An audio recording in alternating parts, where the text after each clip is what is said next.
Ang mga Jewish people o tinatawag na mga Hudyo ay nakatrace ang kanilang angkan kay Abraham na nag-establish ng paniniwala na meron lang iisang Diyos at may likha ng universe. Si Abraham ay nagkaroon ng anak at isa nga rito si Isaac. Sa lahi ni Isaac, dito nagmula ang tribo ng mga Israelita. Nagkaroon ng dalawang anak si Isaac. Ito'y sina Jacob at Esau. Bali apo na ito ni Abraham. Si Jacob ay pinangalanan ng anghel ng Diyos bilang Israel. Sinabi kay Jacob sa Genesis 32 verse 28, "Mula ngayon Israel na ang itatawag sa iyo at hindi na Jacob, dahil nakipagbuno ka sa Diyos at tao at ikaw ay nagtagumpay." So dyan nagsimula ang pangalan ng Israel. Ito'y nagmula kay Jacob. Nagkaroon ng 12 anak na lalaki si Israel at ito ang pinagmulan ng 12 tribes of Israel. Ang 12 tribes of Israel, sila yung tinatawag ng mga Israelita sa lumang tipan. Sila yung nagsilbing tatay ng bawat tribo ng Israel. Isa sa 12 anak ni Israel ay si Levi. Sa tribo ni Levi nagmula ang lahi ni Moses. Nung pinangunahan ni Moses ang pag-alis ng mga Israelita sa Egypt para magtungo sa lupang pangako ng Diyos, bitbit ni Moses ang 12 tribo na ito. Actually, 40 days lang naman talaga dapat ang travel time patungong Promised Land. Dahil pa naireklamo ng mga Israelita, kesyo mas okay pa raw sa Egypt dahil di sila nagugutom at nauuhaw dun. Ang 40 days ay naging 40 years. Imagine, nagpaikot-ikot lang sa ilang ang mga Israelita, kaya inabot sila ng 40 years. Ito pa problema, yung promised land na binigay sa kanila ng Diyos, meron nang nakatira na ibang tribo. Ito, yung mga Canaanites. Ang lugar kasi ng Canaan ang tinuturing na lupang pangako ibinigay ng Diyos sa mga Israel. Siyempre ang argumento ng mga Israelita that time, amin tong lupa, binigay ng Diyos to sa amin kaso yung mga nakatira na doon, ayaw ibigay yung lupain. Siyempre para sa kanila, paano maiging inyo to? Bago lang kayo dumating, dito na kami nakatira. So matindi-tinding digmaan ang nangyari bago mapunta sa mga Israelita ang buong lupain. Sino ba ang mga Canaanites? Ang mga Canaanites na una nang nakatira sa Promised Land, sila yung lahi na pinagmulan ni Canaan. Si Canaan ay apo ni Noah kay Ham. Nagsimulang maukupan ng mga Israelita ang lupain nung nasakop na nila ito sa pangunguna ni Joshua. Hinati-hati ang bawat lupain at inukupan ng bawat tribo ng Israel. Dumating yung panahon na nagtalaga ng hari ang mga Israelita. At ito nga si Haring Saul na mula sa Lipi o tribo ni Benjamin. Pero kalaunan pinalitan nito ni Haring David na mula sa tribo ni Judah. Ginawang kapital ni Haring David ang Jerusalem. Dumating ang panahon ng kanyang anak na si Haring Solomon ay nagtayo rito ng templo na nilaan para sa Diyos. Ito nga yung tinatawag na First Temple. Sa panahon ng anak ni Haring Solomon na si Haring Rehoboam, nahati sa dalawang Israel. Si Haring Rehoboam ang namuno sa Southern Kingdom na tinawag na Kingdom of Judah. Habang sa Northern Kingdom naman, tinawag itong Kingdom of Israel sa pamumuno ni Haring Jeroboam. Ang Kingdom of Israel ay kinabibilangan ng 10 tribes, habang 2 tribo naman ang nasa south. Ito yung tribo ng Judah at Benjamin. Bagamat nasa teritoryo ng Benjamin ang Jerusalem, tinuturing pa rin itong sakop ng Judah. Lumipas ang panahon, iba't iba ang naging hari sa Northern Kingdom, ganon din sa south. Dumating yung panahon na namayagpag ang Assyrian Empire at sinakop nito ang buong Middle East. Kasama sa nasakop ang buong Northern Kingdom ng Israel. Sa madaling salita, ang 10 tribes ay na-wipe out sa kasaysayan at nabura sa mapa. Mula noon, hindi na ito na-trace pa. Kaya ang 10 tribo sa north ay tinaguriang The Lost Tribes of Israel. Tanging ang Kingdom of Judah na lamang ang natira at hindi talaga ito nagpatalo at nagpatinag sa malaking imperyo ng Assyrian. Take note, ang Kingdom of Judah ay kinabibilangan lang ng 2 tribo. Ito nga yung Benjamin at Judah. Matagal na muno ang Assyrian Empire hanggang sa dumating ang panahon na lumakas ang Babylonia sa pamumuno ni Haring Nebuchadnezzar at pinabagsak nito ang Assyrian Empire. Ang Babylonia ay ang kilala na natin ngayon na bansang Iraq. Sa pagkakataong ito, ang natitirang kaharian ng Juda ay bumagsak na rin sa kamay ng Babylonian Empire, kasamang winasak ang Jerusalem at pinabagsak ang templong nakatayo rito. Ito yung templo na itinayo ni Haring Solomon. Ang Kingdom of Judah ay tuluyang nabura sa mapa at nagkawatak-watak ang tribo ni Judah sa iba't ibang bahagi ng lugar na sakop ng Babylonian Empire. Dito, tuluyan ng nabura sa mapa ang lupain ng mga Israelita. Dumating ang panahon, sumibol naman ang Persia.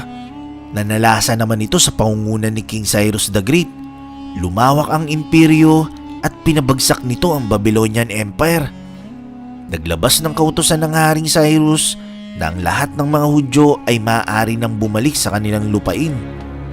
Take note, Hudyo na ang tinutukoy natin dito dahil sila yung mga nagmula sa tribo ng Kingdom of Judah na nagkawatak-watak lang dahil sa ginawa ng Babylonia. Ibig sabihin, ang mga Hudyo ay nagmula lamang sa isang tribo ng mga Israelita. Ito nga ang tribo ni Judah na pang-apat na anak ni Jacob o Israel. Kaya nga sa panahon natin ngayon, ang reliyon nila ay tinatawag na Judaism at ang tawag sa kanila ay mga Jews o mga Hudyo dahil galing nga ito sa tribes of Judah. So nakabalik ang mga Hudyo sa kanilang lupain at sinubukang itayong muli ang Jerusalem. Ang dating kaharian ng Judah ay tinawag na ngayong Judea. Bagamat nakabalik sila sa lupain, itinuturing pa rin ito na lupain ng Persia. Matapos ang malaking pananakop ng imperyo ng Persia, ito naman ang Greece sa pangungunan ni Alexander the Great. Pinabagsak naman ito ang Persian Empire at kasamang sinakop ang Jerusalem. Paglipas ng panahon, lumakas naman ang Roma at ito naman ang nanalasa at nanakop. Medyo mas malaki ang nasakop ng Roman Empire kumpara sa mga naunang imperyo. Sa Roman Empire, dito itinayo ni Haring Herod ng Judea ang Second Temple. Sa panahong ito, isinilang si Jesus na mula sa tribo ng Juda at lahi ni Haring David. Paglipas ng ilang dekada, ang mga Hudyo ay bumuo ng rebeldeng grupo para labanan ang Roman Empire. Dito sumiklab ang tinatawag na Jewish-Roman War. Kaso, nabigo lang ang mga Hudyo at marami sa kanilang nasawi.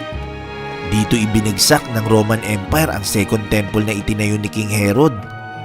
Mula noon, ang mga Romano ay pinagbabawalan ng tumapak sa Jerusalem ang mga Hudyo. Kumbaga binan na sila rito, kaya nagkalat na naman kung saan-saan lugar ang mga Hudyo at karamihan ay napadpad sa Europa.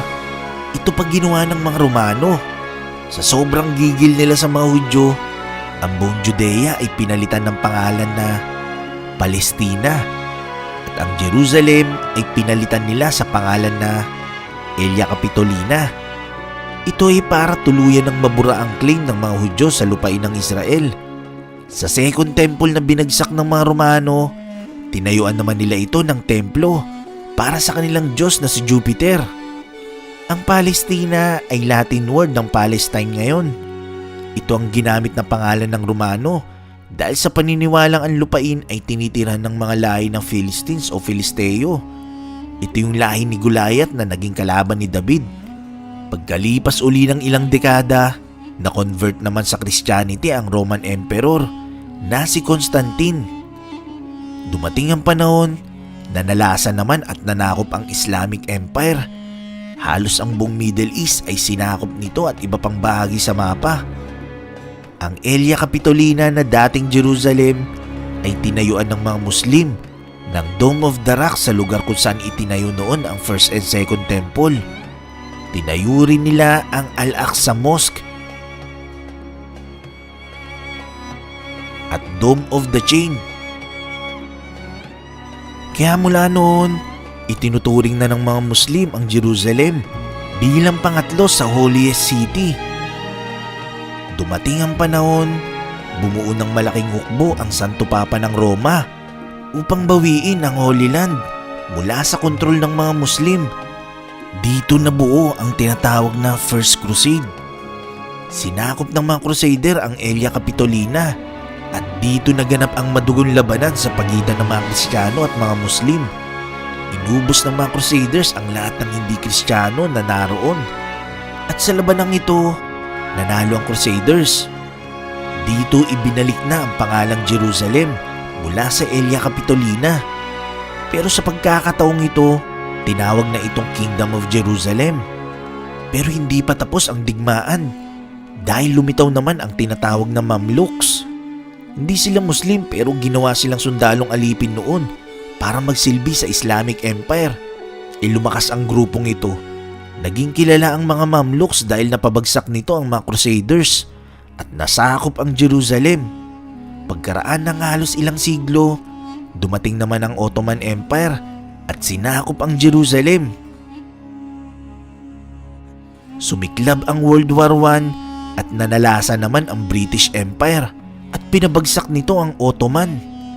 Ang Great Britain ay gumawa ng mandato na ang mga Hudyo ay dapat magkaroon ng tahanan para sa Palestine. Pinupose ng mga Hudyo na tawagin itong Land of Israel, habang ang mga Arabs naman ay sinuggest na tawagin na lang itong Southern Syria.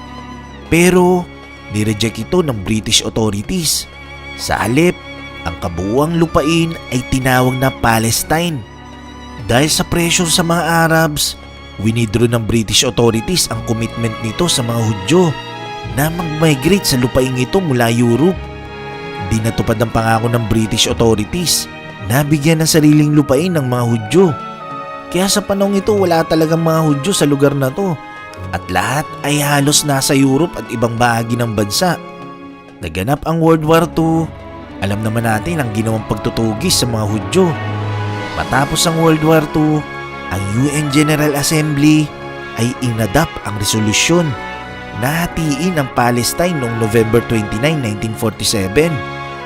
Habang ang Britanya naman ay tinerminate na ang mandato sa Palestine na nag-take effect noong May 15, 1948. Ibig sabihin, nung hinati ang malaking lupain ng Palestine, dito na binigay ang lupain para sa Israel, kasabay ng deklarasyon ng independence at pagproklama sa lupain bilang State of Israel. Ibig sabihin, sumang-ayon ang mga Hudyo sa partition plan, kaso ang mga Arabs ay nireject ito. May kita sa larawang ito, yung nasa kaliwa, hindi ito Palestinian state. Ito yung tinatawag na mandatory Palestine, pero under ito ng British Empire, tulad nung nabanggit ko kanina.